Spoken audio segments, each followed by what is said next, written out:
Washington, U.S. President Donald Trump said on Wednesday he would be open to doing a bilateral trade deal with Canada but not Mexico if talks between the three countries over the North American Free Trade Agreement fall apart. Asked by a reporter if he would make a trade pact with Canada if he cannot reach agreement with Mexico in the NAFTA negotiations, Trump said, "Oh sure, absolutely. It's possible we won't be able to reach a deal with one or the other, but in the meantime we'll make a deal with one." Trump was speaking in the Oval Office beside Canadian Prime Minister Justin Trudeau, who is trying to convince the U.S. president of NAFTA's merits as a new round of renegotiations began on Wednesday near Washington. The U.S. Chamber of Commerce on Tuesday accused Trump's administration of trying to sabotage the talks with poison pill proposals, including demands for more favorable treatment for the U.S. side on car production, and a sunset clause to force regular negotiations. Asked during his appearance with Trudeau whether NAFTA was dead, Trump said, "We'll see what happens. It's possible we won't be able to make a deal, and it's possible that we will," he said.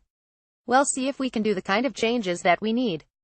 We have to protect our workers, and in all fairness, the Prime Minister wants to protect Canada and his people also." Trade experts say the NAFTA talks are likely to stall in the face of aggressive U.S. attempts to sharply increase content requirements for autos and auto parts. People briefed on U.S. proposals to be presented this week said Washington is seeking to sharply lift North American content threshold in car manufacturing. The proposals call for North American content overall to rise to 85% from the current 62.5%.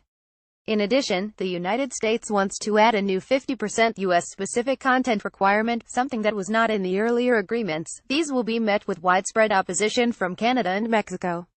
"I think it's just a bridge too far," said Wendy Cutler, the Asia Society's Washington policy director and former chief U.S. negotiator for the Trans-Pacific Partnership trade deal canceled by Trump. The U.S. side sees strengthening the rules of origin for the auto industry as a way to bring back automotive production and jobs from Asia.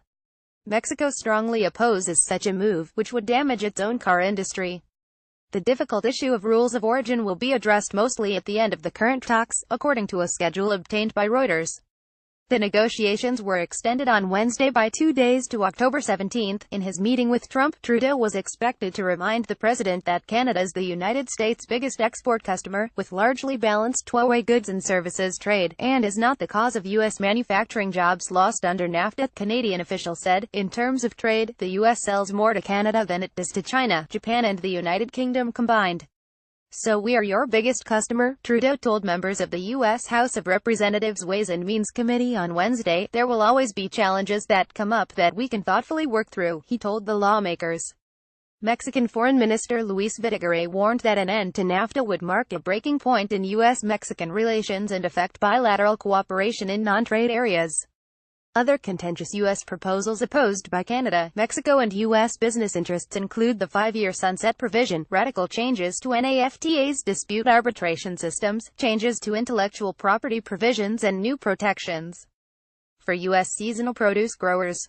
U.S. Trade Representative Robert Lighthizer said on Wednesday the three nations have completed their negotiations on company competition policy, reaching agreement on a chapter that goes beyond previous U.S. trade deals to ensure certain rights and transparency under each nation's competition laws. Corporate advisors were largely being left in the dark as the fourth round of negotiations kicked off.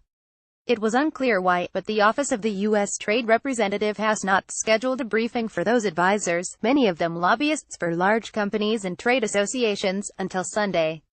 In prior rounds of NAFTA talks, the advisors received daily briefings.